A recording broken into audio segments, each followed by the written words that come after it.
It started with the 3 innocent chickens. Just a little fun weekend hobby, we said.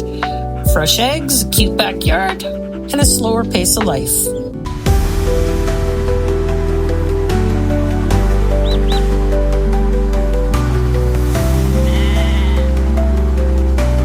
Welcome to the orchard, everyone. Oh my goodness, look at that lamb. Hey, that's my corn. Whoa! Fast forward 2 years, and I was knee-deep in mud at 3 a.m., screaming at a rogue goat named Barnaby, while my bank account drained into the black hole of premium hay and emergency vet bills. Yep, frozen solid again. Every single morning, man. Everyone thinks starting a hobby farm is a peaceful escape from the modern world. It's really not. It's an accidental startup company where your employees are literally animals who refuse to work and actively try to escape.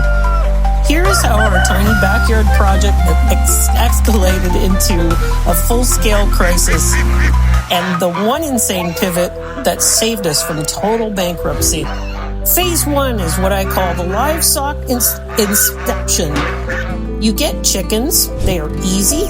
You feel like homesteading God because you've got 4 eggs today. You think, if chickens are this easy, imagine what else we can do. Within 6 months, we added ducks, then 2 heritage pigs because they clear the brush, then alpacas because honestly, have you seen their faces?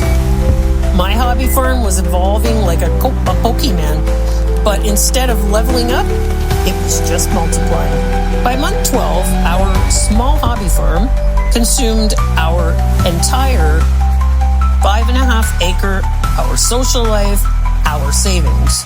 We went from spending $20 a month on one chicken feed to going to $900 monthly bill for specialized feed, fences, and infrastructure. We were completely overwhelmed, exhausted, and running on pure caffeine. It was the first week of November. A historic flash flood hit our valley. At 2 a.m., the main drainage pipe collapsed. Water surged straight toward the main barn. If the barn flooded, 30 animals would be trapped in freezing toxic mud. I was out there in a rain jacket that gave up an hour prior, digging a trench by hand with a broken shovel. My hands were bleeding.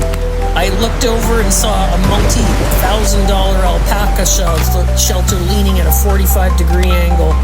Barnaby the goat had used the chaos to break into the feed shed and was actively bloating on fermented grain, which is fatal for goats. I broke down. I sat in the mud and I cried. We had spent all our money, given up our weekends, and now our animals were in danger. Our land was destroying itself. And I felt like a massive failure. I wanted to open the gates and let them all go and sell the property the next day. But you don't quit when lives are on the line.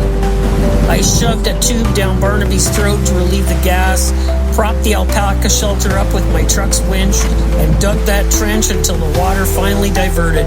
We survived the night, but the morning light brought a brutal realization. The hobby farm model was dead.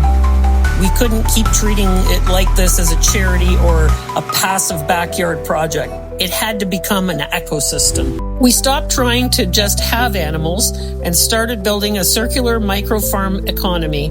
We used the alpaca manure to fuel a high-yield organic heirloom tomato and mushroom setup. We used the excess goat milk to launch an artisanal soap line on TikTok. Instead of just consuming resources, every single element on the farm began to support the next. The waste of one became the fuel for another. Today, the farm isn't a drain on our lives. It completely funds itself and gives us a full-time income. We didn't just build a homestead.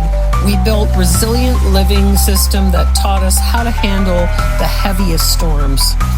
If you're thinking about starting your own hobby farm, remember, don't just collect animals.